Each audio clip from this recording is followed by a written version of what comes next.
Hey chicos, esta noche vamos a seguir mis pasos. Yo, un pequeño funcionario en la antigua China, de pie a la orilla del río Amarillo, comenzando una campaña de control de inundaciones que, si buscáis tranquilidad, probablemente no os gustaría vivir. Sientes la humedad de las olas golpeando la orilla de tierra, el olor acre del barro y el color del agua, amarilla como miel agitada. Suena poético, pero creedme, si permanecéis aquí el tiempo suficiente, entenderéis por qué durante siglos los emperadores han perdido el sueño sin lograr dominarlo. En la primera mañana me encontré sobre la orilla, viendo cómo las ondas se movían, no como olas marinas que invitan a relajarse, sino como si dijeran: «Sí, Tei, no volverás jamás». Sabes enseguida que este nuevo trabajo no será nada fácil. Recibí la orden de venir aquí después de una larga audiencia matinal, cuando mi superior agitó la mano y dijo: «Anirás a la parte baja para ayudar con las mediciones y la inspección de los diques». Por dentro estaba dividido entre la inquietud y la emoción. Inquietud, porque la fama del Huanghe no es ninguna broma. Este río cambia de cauce como quien cambia de camisa. Emoción, porque por primera vez me asignaban una misión de campo, lejos de aquellos días de escribir informes en la oficina. Al bajar a la orilla, mis sandalias de paja se empaparon al instante. Los obreros ya me esperaban, con asadas de bambú en las manos, mirándome como si trajera un milagro. Un anciano entre ellos susurró: «Señor funcionario, cada año el río sube como si quisiera tragarse el pueblo». Sus palabras, junto con el silbido del agua, me erizaron la piel. La primera tarea del día fue recorrer el dique para localizar filtraciones. Al agacharme, vi finos hilos de agua escapando como pequeñas serpientes. Si no se tapan de inmediato, en una sola noche pueden convertirse en corrientes que desgarran el dique. Entonces, el barro amarillo se volcará sobre los campos, transformando el verde del arroz en un lodazal espeso. Un hecho histórico que aprendí de los veteranos el Huanghe ha cambiado de curso decenas de veces en solo unos siglos. A veces desembocaba al norte, otras al sur, destruyendo sistemas agrícolas y rutas comerciales. ¿Por qué? Hay muchas teorías. Algunos culpan la inclinación en la parte alta, otros la deforestación que provoca más erosión. Los eruditos siguen debatiendo, mientras yo veo el resultado de todas esas causas justo delante. Por la tarde, los obreros me llevaron a un dique viejo. Su muro de tierra parecía alto, pero al pisarlo era blando como pastel de arroz, húmedo y débil. Bastaría una lluvia fuerte para reblandecerlo y arrastrarlo. Pregunté a un joven del lugar si alguna vez se había roto. Se rió amargamente. «En cada año se rompe, solo cambia el lugar». Entre aquel panorama me vinieron a la mente las historias gloriosas que la corte cuenta sobre emperadores que domaron las aguas, como si fuera magia. Pero aquí no hay magia, solo sudor, tierra mollada, el golpe de las asadas contra la piedra y las miradas cansadas de los obreros. Al caer el sol, me senté sobre una roca, mirando el atardecer teñir el agua de rojo y oro. Hermoso, sí, pero en mi interior solo pensaba en una larga noche sin dormir, con el sonido de las olas contra el dique y la preocupación por el día siguiente. Vayan tonteras. Si alguna vez estás aquí, que el Huanghe no se interesa por quién eres, qué cargo ocupas o cuántas órdenes llevas, fluye a su antojo, y mi tarea desde este momento es encontrar la forma de sobrevivir y mantener el pueblo fuera del agua en una sola noche. A la mañana siguiente, el canto del gallo apenas había comenzado cuando ya me levanté de la manta fina y caminé con paso rápido hacia la orilla del río. No era por entusiasmo, sino porque la noche anterior el estruendo del agua, como tambores yigehao, seguía resonando en mis oídos. El Huanghe, en este tramo, no fluye recto como un soldado disciplinado, sino que se enrosca, se retuerce y a veces Hace giros bruscos, imposibles de prever. Desde lejos parece un dragón gigante que se ondula, y yo soy apenas un hombre intentando adivinar dónde golpeará su cola. Mi superior me había asignado la tarea de estudiar la corriente. Con un mapa sencillo dibujado con tinta negra en la mano, debía caminar y anotar cada curva y cada tramo de aguas rápida. El sol, recién alzado, proyectaba mi sombra larga sobre la arena, mientras el olor húmedo del barro me acompañaba. En un punto vi el agua chocar con fuerza contra la orilla derecha, formando un remolino profundo. Un pescador local me contó que allí, años atrás, una balsa cargada de madera desapareció sin dejar rastro. Al oírlo, apreté mi cuaderno como si estuviera registrando los movimientos de un adversario astuto. Un dato que escuché de veteranos en la forma del cauce del Juan. Puede cambiar tan rápido que el mapa de un año antes puede quedar obsoleto al siguiente. La pendiente en la parte alta es demasiado pronunciada, lo que hace que el agua arrastre rocas y tierra que modifican el lecho constantemente. Los eruditos aún debaten si es posible domarlo, o si solo nos engañamos dibujando líneas rectas en un papel. El recorrido me llevó a un punto donde el río se dividía en dos. Una rama era más ancha y tranquila, rodeando un amplio meandro. La otra, más estrecha, rugía como enfadada. Me di cuenta de que era esa rama más angosta la que estaba erosionando la base del dique. Viéndola, tuve la sensación de observar a un ladrón cavando un túnel bajo mi propia casa. Ordené a los obreros colocar estacas de bambú como refuerzo temporal, pero sabía que era como poner un parche en una vasija que se agriaba por otro lado. Al mediodía, me detuve sobre un montículo para tomar notas. El viento del río era fresco, con un aroma inconfundible a sedimentos. Por un instante entendí por qué la gente ha vivido aquí durante siglos. La tierra es tan fértil que cualquier cosa plantada crece. Pero esa felicidad nunca es completa. Basta una gran lluvia para llevárselo todo. Por la tarde regresé al puesto provisional. Mi superior miró el mapa, lleno de líneas onduladas y marcas de advertencia. Asintió, pero yo sabía que la complejidad de la corriente no se resuelve con un simple subid el dique. Mi ánimo pesaba al pensar en la temporada de lluvias que se acercaba. Antes de que cayera la noche, me quedé una vez más junto a la orilla. El agua amarilla seguía fluyendo, ni rápida ni lenta, pero lo suficiente como para recordarme que, si nos descuidamos, encontrará un nuevo camino en una sola noche. Mi trabajo era anticipar esa ruta, aunque las posibilidades de acertar fueran tan escasas como atrapar un pez resbaladizo con las manos. En la tercera mañana, junto al Juan recibí una tarea que hizo suspirar a más de uno, a medir la cantidad de sedimentos cerca del pueblo. Apenas escuché la orden, mis pasos se volvieron pesados, porque todos los que viven aquí saben que el sedimento es la razón principal de la ferocidad de este río. Desde lejos, el agua parece miel espesa, pero al recogerla es pesada y turbia, como una papilla densa. Cada cubo de agua que se deja reposar unos minutos forma en el fondo una gruesa capa de barro. Junto a varios obreros, crucé en una balsa de bambú hacia el centro de la corriente. El agua golpeaba el costado de la embarcación con un sonido seco, obligándome a inclinarme para mantener el equilibrio. Hundí el cubo de bambú y lo levanté lleno de agua. El olor del barro mezclado con plantas acuáticas me golpeó la nariz. Un obrero anciano, sonriendo sin dientes, comentó Ann, este sedimento hace la tierra fértil, pero también la mata pronto. Tenía razón.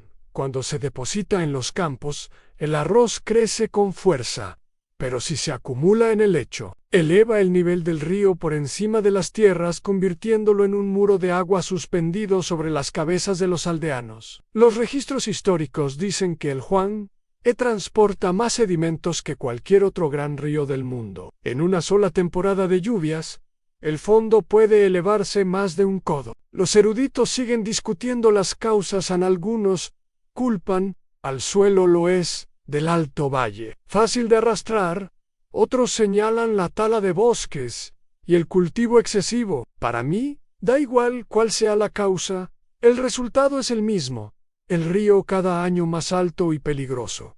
De regreso a tierra, inspeccioné un dique viejo. La superficie estaba seca y agrietada como cuero, pero debajo estaba húmeda y blanda. Una temporada de lluvias bastaría para reblandecerlo y hacerlo ceder. Ordené a los obreros añadir una nueva capa de tierra, aunque sabía que era una solución temporal, como remendar ropa vieja con tela ya gastada. Al mediodía, en el salón del pueblo, los ancianos discutían si abrir las compuertas para dejar pasar el sedimento hacia los campos. Unos creían que así la tierra sería más fértil, otros temían que el agua se llevara el arroz. Me limité a escuchar, consciente de que cambiar costumbres agrícolas aquí es más difícil que cambiar el curso del propio río. Al atardecer, pasé por un banco de arena recién formado, donde niños corrían y reían. No sabían que ese terreno donde jugaban podía ser el lecho del río mañana.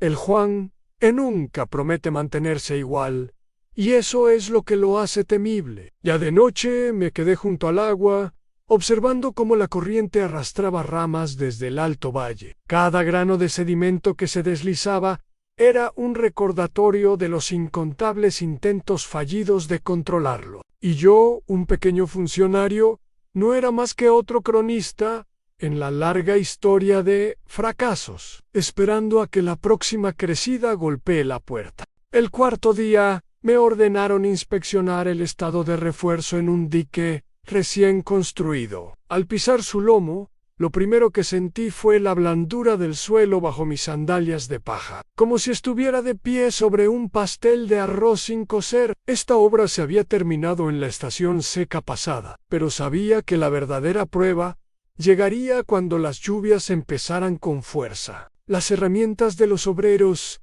no eran más que palas de bambú, cestas de mimbre y unos pocos mazos de madera para clavar estacas, nada capaz de compararse a la fuerza de un río que arrastra millones de metros cúbicos de agua. Caminé por la cresta del dique, viendo cómo las capas de tierra estaban apisonadas, pero con hierbas cuyas raíces se colaban entre los intersticios. Un anciano que me acompañaba comentó que esas raíces ayudaban a sujetar el suelo, pero cuando se pudrían, dejaban huecos. Aquí, todo parecía tener dos caras. Lo que ayuda también puede dañar. Los relatos históricos están llenos de desastres causados por diques débiles. Hubo años en los que cientos de aldeas desaparecieron en una noche, y los eruditos aún debaten si la culpa fue de la mala técnica o de la fuerza excesiva de la naturaleza. En mi opinión, ambas razones eran ciertas a nuestra ingeniería dependía de la experiencia transmitida y del esfuerzo humano. Mientras que el río cambiaba día a día, observé a un grupo de obreros recogiendo tierra de un banco de arena y llevándola a los puntos bajos del dique. Un joven, con la espalda empapada de sudor, se quejaba de que su campo quedaba abandonado por trabajar aquí. Entendía su cansancio, pues yo también había dejado mis tareas en la oficina para estar en la orilla. Pero si no lo hacíamos, la crecida arrasaría con cosechas y casas. A mediodía, el viento se levantó de pronto, trayendo humedad desde el alto valle, señal de lluvia próxima. Apremié a los obreros para cerrar con tierra las zonas aún flojas. Sin embargo, un terrón recién colocado se deshizo con la ráfaga. En ese instante, supe que todo este esfuerzo era apenas un escudo temporal. Por la tarar, un alto funcionario llegó a inspeccionar. Caminó por el dique, acariciándose la barba, y elogió a este nuevo dique, es muy sólido. Yo guardé silencio, consciente de que esas palabras no contendrían el agua cuando subiera. En mi interior, deseé poder traer técnicas del futuro, pero aquí y ahora solo teníamos tierra, bambú y sudor. Al caer el sol, observé cómo el río se tornaba rojo oscuro bajo la luz. Hermoso, sí, pero en esa belleza se escondía un desafío. El Juan parecía esperar para poner a prueba nuestra defensa, recordándonos que nuestra tecnología no era más que un juego de niños frente a su fuerza. El quinto día recibí la orden de revisar la distribución del presupuesto y de los materiales para el proyecto de diques en la zona baja. Sonaba como un trabajo de papeleo rutinario, pero en realidad era como entrar en un laberinto lleno de puertas cerradas y pasillos ocultos. En los registros oficiales figuraban cientos de vigas de madera de olmo, miles de sacos de tierra compacta y grandes bloques de piedra para reforzar la base del dique. Sin embargo, al llegar al depósito, lo que vi fueron montones de madera común, muchas piezas torcidas y piedras mezcladas con grava menuda. Un obrero me susurró que la madera de olmo auténtica había tomado otro camino hace tiempo, quizá para construir la casa de algún alto cargo o para venderla a comerciantes. Fingí no oír nada. Un funcionario pequeño como yo, si denunciaba algo así, estaría cavando su propia tumba. Los registros históricos mencionan la corrupción como una de las causas principales del fracaso en el control de las inundaciones. Hubo épocas en que el Tesoro Imperial liberó fondos enormes, y el pueblo creyó que el río sería domado. Pero tras una sola temporada de lluvias, los diques se rompían y todo quedaba arrasado. Los eruditos siguen debatiendo si fue por la codicia individual o por una supervisión laxa. En mi opinión, ambas cosas. Cuando pregunté al encargado del almacén por la falta de materiales, me mostró una lista distinta a la del registro imperial, alegando que en el transporte se pierde. Es normal. Su mirada era firme, como si supiera que yo no podría hacer nada más que anotarlo. Por la tarde, inspeccioné con algunos obreros el tramo del dique levantado con los materiales disponibles. Las estacas de bambú estaban muy separadas. La tierra apisonada deprisa parecía más un camino de barro que una muralla contra el agua. Un joven bromeó en este dique: si aguanta el agua hasta la rodilla, ya es suerte. No respondí. Solo medí la altura y la inclinación, consciente de que esos números no significarían nada si el agua llegaba al pecho. De regreso pensé en el panorama general. A la corte ordena. Los altos cargos recortan. Los pequeños como yo parcheamos como podemos. Y el pueblo espera con miedo. Si la temporada de lluvias de este año es fuerte, todos estaremos en el mismo lado, viendo cómo el agua supera el dique y se lleva lo que debía protegerse desde hace tiempo. Esa noche volví a la orilla. El viento traía el olor familiar del barro, pero esta vez era más denso, como contando historias de oportunidades perdidas, defensas que se debilitaron antes de ser fuertes, y un río que nunca conoce la palabra ceder. El sexto día me encomendaron supervisar la elevación de un tramo crucial del dique, cerca del mercado principal de la ciudad. La orden era clara: añadir un codo más de tierra para garantizar la seguridad absoluta. Pero en cuanto escuché la instrucción, sentí que algo no estaba bien. Un dique más alto significa mayor presión del agua, y si un punto débil cede, la corriente atravesará el pueblo como una espada. Me planté sobre la cresta del dique, observando a los obreros apresurados cargando tierra. El golpeteo de las palas se mezclaba con la respiración agitada. Un anciano, que había trabajado en diques durante décadas, me llevó a un lado y susurró: cuanto más alto el dique, más brava el agua.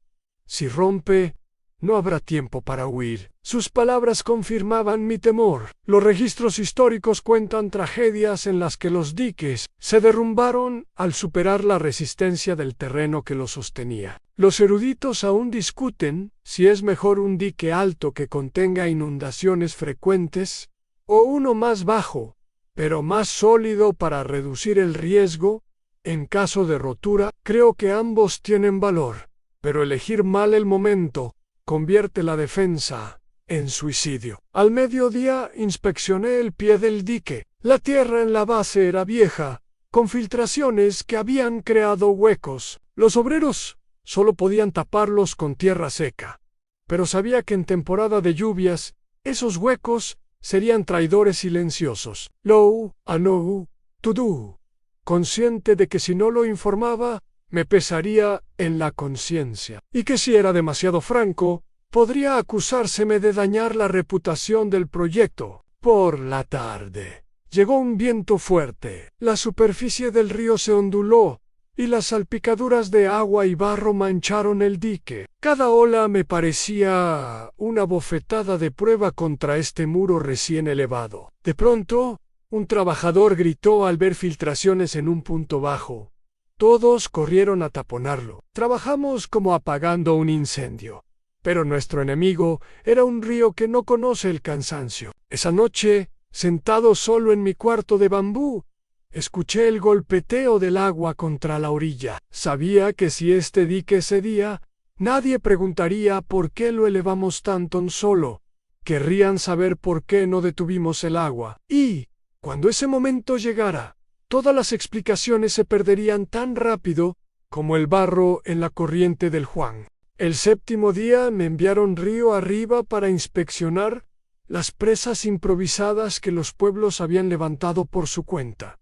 El viaje fue largo y cansado. La senda estaba llena de huellas de carretas, y el aire olía a mijo recién molido mezclado con humedad. A cada paso, veía que la gente se defendía como podía en un muro de piedra aquí, un entramado de bambú allá, diques tan bajos que parecían más una barrera contra patos que contra la crecida del Juan Ye, en un pueblo pequeño. Los aldeanos me recibieron con té amargo y preguntas directas: ¿vendrá la corte a ayudarnos o tenemos que salvarnos solos? No supe qué responder. Técnicamente, la corte había enviado órdenes y recursos, pero llegar hasta aquí era como pedirle a una hoja que volviera contra la corriente. Vi una presa hecha con troncos amarrados con fibras vegetales, reforzada con varo. A simple vista parecía resistente, pero un golpe fuerte del agua la empujaría como si fuera un juguete. Un anciano me contó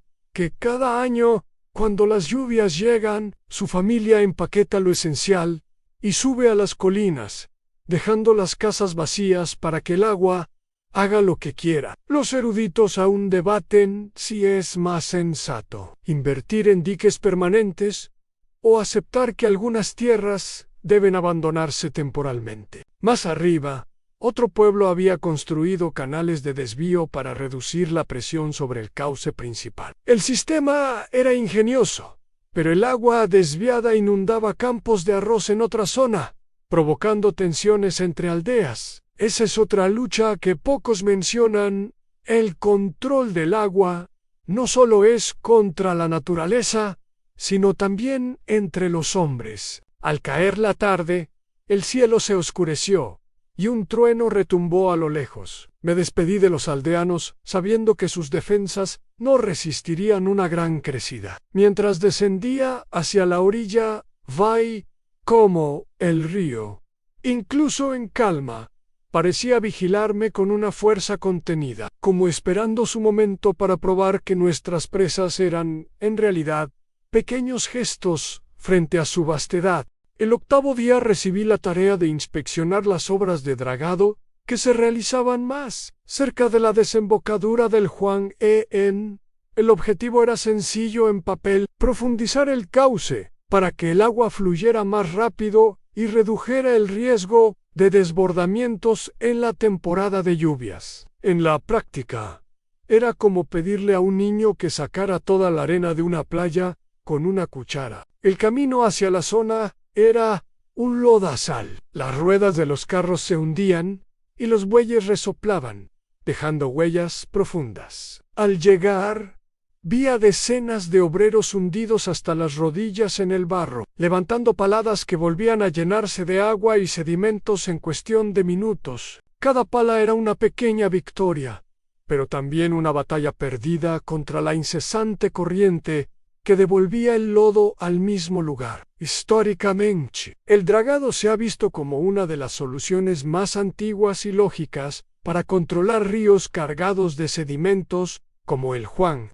Sin embargo, los registros muestran que, incluso después de grandes campañas de dragado, el lecho del río se elevaba nuevamente en pocos años. Los eruditos aún discuten si este esfuerzo merece la inversión continua o si es mejor enfocarse en otras técnicas. Observé a un capataz dar órdenes, con la voz ronca de tanto gritar por encima del rugido del agua. Tenía un mapa en la mano, pero las marcas de profundidad estaban hechas hace meses y ya no coincidían con la realidad. Le pregunté si actualizaban los datos y respondió con una risa corta: el río cambia más rápido que la tinta en el papel. Al mediodía, un grupo de trabajadores descubrió un remolino cerca de la orilla. Era pequeño, pero suficiente para arrastrar piedras medianas y depositarlas río abajo, donde podían bloquear el flujo. Ordené desviar parte de la cuadrilla para abrir un canal auxiliar y aliviar la presión, sabiendo que eso retrasaría otras partes de la obra. Al caer la tarde, el sol iluminó el agua turbia con un brillo cobrizo. Por un momento,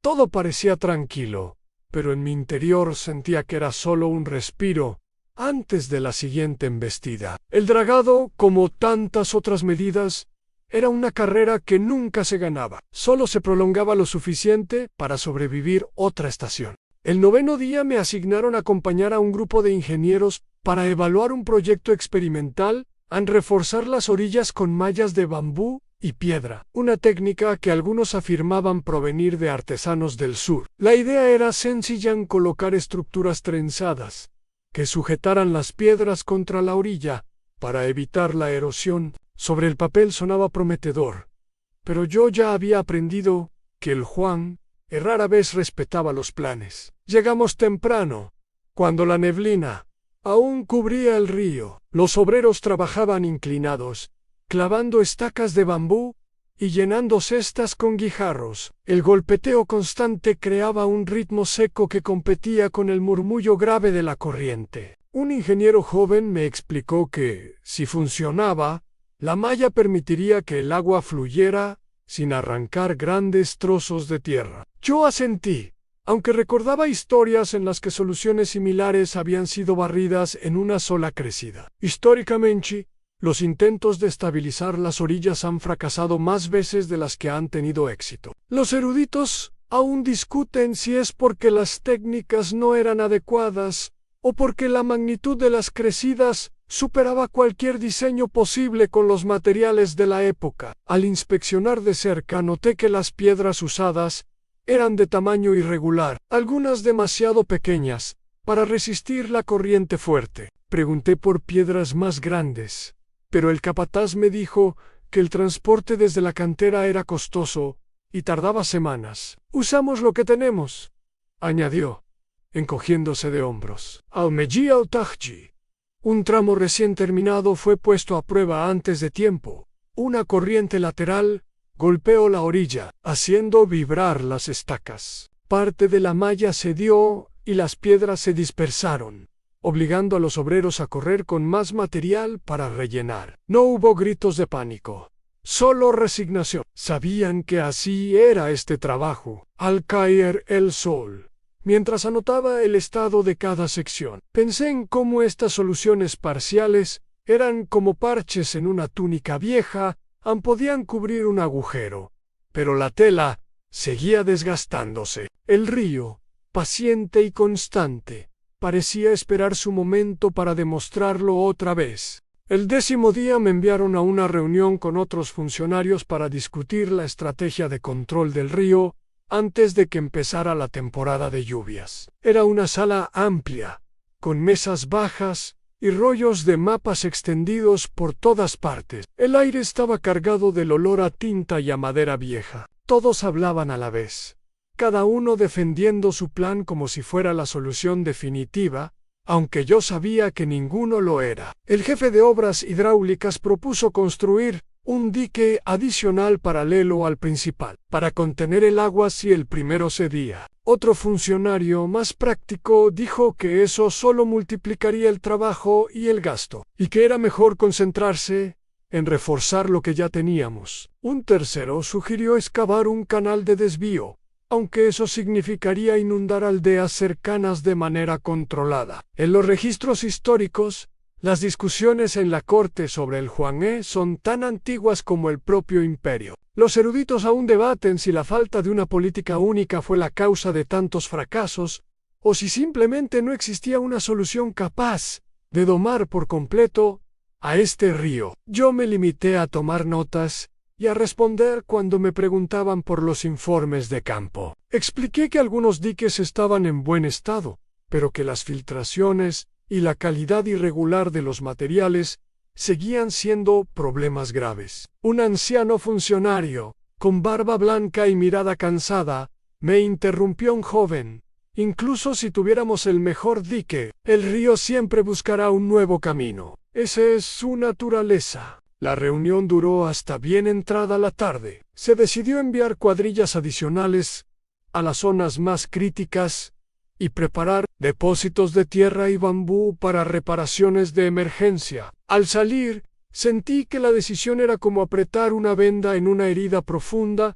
Podía detener la hemorragia un rato, pero no curaría el problema de fondo. De camino al campamento, el cielo estaba teñido de un rojo apagado. El río fluía en silencio, pero yo podía imaginarlo observándonos, sabiendo que, a pesar de nuestros planes, él sería quien tuviera la última palabra. El 11º día amaneció con una llovizna constante. El sonido de las gotas sobre el techo de bambú marcaba un ritmo lento, casi enganoso. Sabía que esa lluvia, aunque ligera, era solo el preludio de lo que vendría. Recibí la orden de inspeccionar los puestos de vigilancia a lo largo del dique principal. Partí temprano, siguiendo el sendero junto a la orilla. Los vigilantes eran campesinos reclutados para la temporada, hombres y mujeres que dejaban sus campos para cuidar la barrera que protegía a todos. En el primer puesto, un joven me mostró un cuenco donde recogía el agua que se filtraba por la base del dique. El cuenco se llenaba cada pocas horas. Apunté la ubicación y le dije que lo vaciara con frecuencia, aunque sabía que eso era apenas un gesto frente al problema real. Históricamente, la vigilancia continua ha sido clave para retrasar el desastre. Algunos textos antiguos describen sistemas en los que tambores y señales de humo alertaban a las aldeas río abajo cuando un dique comenzaba a ceder. Los eruditos todavía debaten si tales medidas eran realmente efectivas o solo daban una falsa sensación de control. En el segundo puesto, un anciano vigilante me ofreció un té caliente y me contó que el año anterior, durante una crecida repentina, se vio obligado a cortar un tramo del dique para desviar el agua y salvar el mercado de la ciudad. Esa decisión inundó su propio campo, y todavía hoy algunos vecinos lo miraban con recelo. Comprendí que el control del río no era solo una cuestión de ingeniería, sino de decisiones que dejaban cicatrices en las relaciones humanas. Más adelante, el camino estaba cubierto de barro, y el dique se veía irregular, con tramos más bajos que otros. En esos puntos, ordené colocar sacos de tierra extra. No podía saber si resistirían una crecida fuerte, pero al menos habría una línea de defensa adicional. Al caer la tarde, la lluvia se hizo más intensa. Miré el río y vi cómo el agua, oscura y cargada de sedimentos, subía lentamente. Sentí que el Huanghe estaba despertando y que los próximos días pondrían a prueba cada decisión, cada saco de tierra y cada vigilancia que habíamos dispuesto. El 12º día, la lluvia no dio tregua. Desde antes del amanecer, el cielo gris descargaba sin descanso, y el sonido del agua golpeando los techos y el barro formaba un coro inquietante. Me enviaron a supervisar un punto crítico,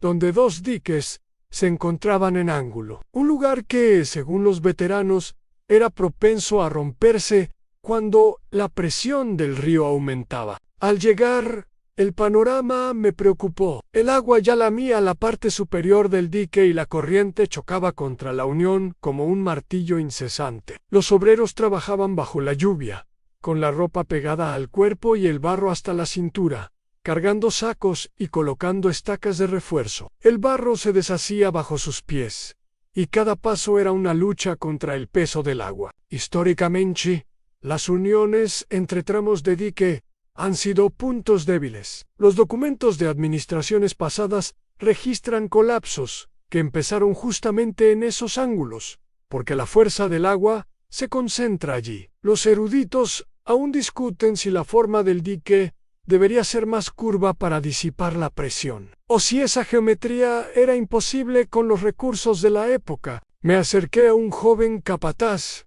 que estaba coordinando las reparaciones. Tenía las manos llenas de barro y los labios morados por el frío. Me dijo que, si el agua subía un palmo más, tendrían que abrir un canal de desvío hacia un campo cercano para evitar una rotura completa. Ese campo pertenecía a una familia influyente, lo que significaba que la decisión no sería bien recibida. Pasamos todo el día trabajando, ajustando refuerzos y drenando charcos que se formaban en la parte superior del dique. El agua no dio señales de ceder. Cuando oscureció, encendimos antorchas para continuar. El río, iluminado por la luz temblorosa, parecía moverse con más rapidez, como si entendiera que estábamos al límite de nuestras fuerzas. Esa noche me quedé en una choza improvisada junto al dique, con las botas aún mojadas. Dormí poco, escuchando el rugido grave del Huangyi, que sonaba como una advertencia que ninguno de nosotros podía ignorar. El 13º día amaneció con un viento frío que hacía ondear las lonas y soplaba la lluvia, en ráfagas cortas, pero intensas. Recibí la orden de inspeccionar el sistema de canales de alivio que corría paralelo al cauce principal. Estos canales, excavados a mano, años atrás, estaban pensados para desviar parte del agua durante las crecidas, y así reducir la presión sobre los diques. Caminé por el borde del primero y vi que el nivel ya había subido casi hasta el límite. El agua, espesa y amarillenta, corría con fuerza, llevando ramas, paja y hasta partes de cercas arrastradas río abajo. Algunos tramos de las paredes del canal se habían erosionado, y la corriente mordía la tierra como un animal hambriento. Históricamente, los canales de alivio han sido una de las medidas más antiguas para controlar el Huanghe. Sin embargo, hay registros de que, en años de crecida extrema, incluso estos canales se desbordaban, inundando tierras que se suponía debían proteger. Los eruditos todavía debaten si la solución estaba en construir más canales o en mantener unos pocos con un mantenimiento impecable, algo que rara vez se lograba. En uno de los tramos encontré a un grupo de aldeanos reforzando la orilla con esteras de caña. No eran trabajadores enviados por la corte, sino vecinos que habían visto la erosión y habían decidido actuar por su cuenta. Me conmovió su determinación, aunque sabía que sus recursos eran limitados. Les indiqué cómo colocar las estacas para que resistieran mejor la corriente. Al caer la tarde, una parte del canal comenzó a desbordarse hacia un campo de mijo. El dueño, un hombre de rostro curtido, miraba en silencio mientras el agua invadía sus plantas. No protestó, solo asintió como si aceptara que así era vivir junto al Huanghe.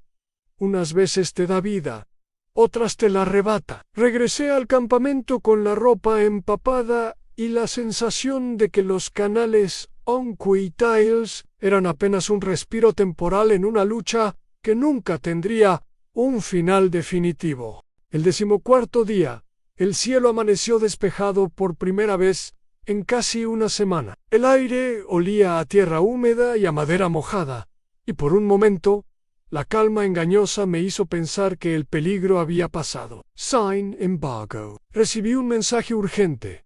Una sección del dique al norte presentaba filtraciones graves y había riesgo de colapso. Me dirigí allí con un grupo de obreros. El camino estaba lleno de charcos y barro, y las huellas frescas indicaban que otras cuadrillas ya habían pasado. Al llegar, vi que el agua se filtraba por la base del dique en pequeños chorros que parecían insignificantes. Pero cualquiera que conociera el Huanghe sabía que esas filtraciones podían convertirse en boquetes en cuestión de horas. Históricamente, muchas rupturas no comienzan con una gran crecida, sino con filtraciones lentas que debilitan la estructura desde dentro. Los textos antiguos mencionan casos en los que, al no detectar a tiempo estas fugas, el dique se desplomaba sin previo aviso. Los eruditos aún discuten si las técnicas de detección de la época eran insuficientes